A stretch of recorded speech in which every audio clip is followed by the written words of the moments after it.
అమ్మవారికి ఏ నైవేద్యం ఇష్టం అండి? ఈ అసూయ అనేదాన్ని పోగొడితే అది గొప్ప నైవేద్యం అమ్మా. ఈ స్వార్థం పోతే అది గొప్ప నైవేద్యం. పులిహోర పెట్టాలా, చక్కెర పొంగలు పెట్టాలా అని మమ్మల్ని అడగండి, ఏమీ పెట్టద్దు. మన జీవితానికి మనమే శ్రాద్ధం పెట్టుకోకుండా ఉంటే చాలు, ఏం పెట్టక్కర్లేదు. 9 రోజులు 9 నైవేద్యాలు, 10 రోజులు 10 రకాల చీరలు ఎందుకండి? ఇవన్నీ ఎందుకు?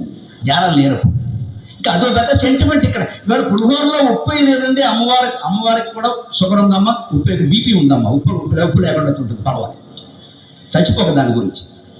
మమ్మల్ని అడుగుతున్న సందేహాలు అంటే మేము చెప్పలేక వస్తున్నాం, నా బాధ ఇవి సందేహాలు. పులిహోరలో ఉప్పు తగ్గిందని అమ్మవారికి కోపం వస్తుంది, అది చెప్పడానికి నేనవ్వండి.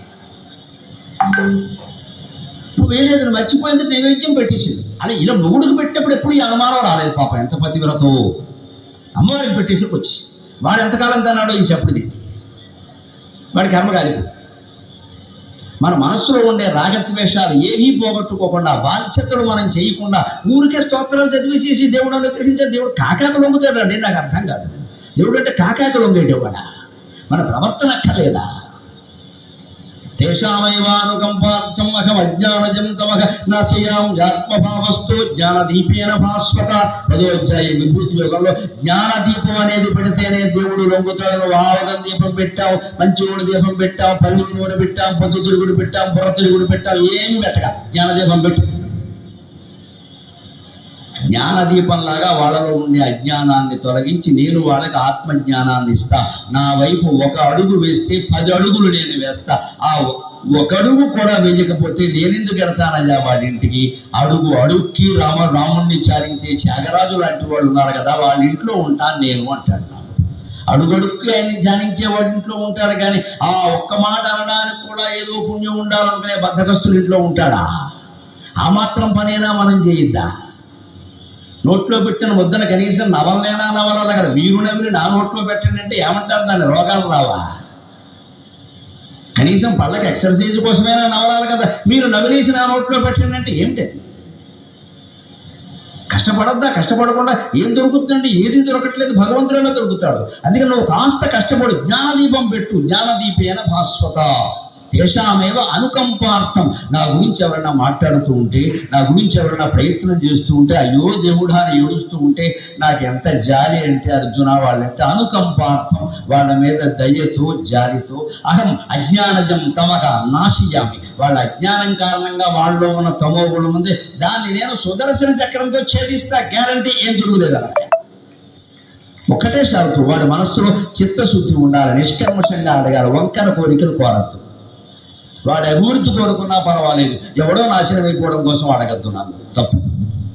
నేను చేస్తాను ఆ పని. ఎలాగా? జ్ఞానదీపేన. జ్ఞానదీపం అంటే శంకరాచార్య వ్యాఖ్యానం రాశారు ఇక్కడ. ఏమిటి జ్ఞానదీపం? దీపం పెట్టాలంటే ప్రమిద ఉంటుంది, ప్రమిదలో ఒత్తి పెడతాం, అప్పుడు నూనె పోస్తాం, అప్పుడు కూడా గాలికి కాస్త అల్లల్లాడుతూ ఉంటే కాస్త అనుకూలంగా, ఇక్కడ గాలి ఎక్కువ వేస్తుంది, ఇక్కడ ఉండదేమో అని కొంచెం గాలి ఉండే చోట పెడతాం, అంతే కదా. మరి ఎక్కువ వేసినా ఉండదేమో, అసలు వేయకపోయినా పోదాం. అందుకని గాలి కొంచెం అల్లల్లాడుతుంది, గాలి ఎక్కువ వస్తుంది, ఏమవుతుందో అని పెడతాం. ఇంకా కొంచెం అనుమానంగా ఉంటే ఒక గాజు చిమ్ని, గాజు కుప్ప దాని మీద పెడతాం, అప్పుడే కదా వెలుగు వచ్చింది. సరిగ్గా ఈ దీపం వెలిగించే విధానాన్ని శంకరాచార్య ఈ శ్లోక వ్యాఖ్యానంలో ఏం చెబుతున్నారంటే, నాయన వైరాగ్యం అనే ప్రమిద తీసుకో, అందులో నిష్కామం, కోరికలు లేకపోవడం అనే ఒత్తి పెట్టు, అందులో భక్తి అనే నూనె పొయ్యి, అప్పుడు ధ్యానం మీద ప్రీతి అనే గాలి దానికి జోడించు, అప్పుడు ఇంద్రియ నిగ్రహం, మనోనిగ్రహం అనే గాజు చిమ్ని, గాజు కుప్ప దాని మీద పెట్టు, అప్పుడు సమ్యక్ దర్శనం అనేటువంటి నీ వెలుగు నీకు లభిస్తుంది ఖచ్చితంగా. రోజు దీపం పెట్టడంలో ఉద్దేశం ఇది. పైగా అజ్ఞానం ఎంత గొప్పది అంటే, దీపం పెట్టినప్పుడు చదివే శ్లోకంలో ఇది ఉందండి బాబు, అది చెప్పడం కూడా. దీపం పెట్టు, 100 దీపాలు పెట్టు, 1,00,000 దీపాలు పెట్టు, 1,00,00,000 దీపాలు పెట్టు. సాధ్యం త్రివర్త సంయుక్తం వన్యనా యోజితం ప్రియం గృహాణ మంగళం దీపం త్రైలోక్యతివిరాపకం. మన ఇంట్లో పూజా మందిరంలో పెట్టిన దీపం 3 లోకాల్లో చీకటిని ఎలా పోగొడుతుందండి? ఏం మాట్లాడుతున్నావు? 3 లోకాల చీకటి అంటే సత్వలోకం, తమోలోకం, రజోలోకం, 3 గుణాలకు సంబంధించింది. అది మన మనస్సులో ఉంది. అందుకే 3 పోగులు ఒత్తిగా పేనమన్నారు. సాధ్యం త్రివర్తి సంయుక్తం. 2 ఒత్తులు పెట్టాలా, 3 ఒత్తులు పెట్టాలా, 6 ఒత్తులు పెట్టాలా. ఇందులో మళ్ళీ ఇంకా దరిద్రాల్లో అష్టదరిద్రం, వితంతువులు ఎన్ని పెట్టాలి, సతంతువులు ఎన్ని పెట్టాలి, అదో లెక్క ఉంటుందండి. ఈ వితంతువులు ఏమైనా మొగుడు చంపేసారా బలవంతంగా? నాకు అర్థం కాదు. వాళ్ళంతా పాపాత్ములుగా ఎందుకు చూడాలి? అసలు వాళ్ళకో లెక్క, వీళ్ళకో లెక్క. వారిన్ని పెట్టారు, వీరిన్ని పెట్టారు. మా మామగారు పోయారు, దీపం పెట్టచ్చు సార్. నువ్వు పెట్టకపోబట్టి ఆయన పోయాడమ్మా.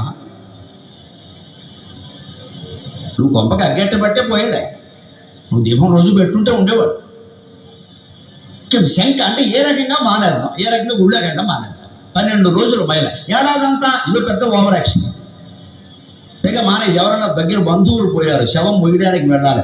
ఇప్పుడు మేము మా అమ్మాయికి పెళ్లి చేసి వెళ్ళడానికి ఏమమ్మా? ఎక్కడుంది ఈ శాస్త్రం? మానవత్వం లేదండి మనకి, మానవత్వం లేదండి మనకి. ఇంకా మహానగరాల్లో వాహనాలు వచ్చి తీసుకెడుతున్నాయి కాబట్టి సరిపోయిందండి. పల్లెటూళ్ళలో చచ్చిపోతున్నారమ్మా నిజంగా. ఆ కులం వాళ్ళే రావాలి, ఆ బంధువులే రావాలి, వీళ్ళు ఎవ్వరూ రారు. మా కోడలు కడుపుతో ఉంది రాకూడదు, నీ కోడలు కడుగుతుంటే నువ్వు రావడానికి ఏమిటే? కోడలు నమ్మరం మేము ఒళ్ళు బరుపు అంటారు.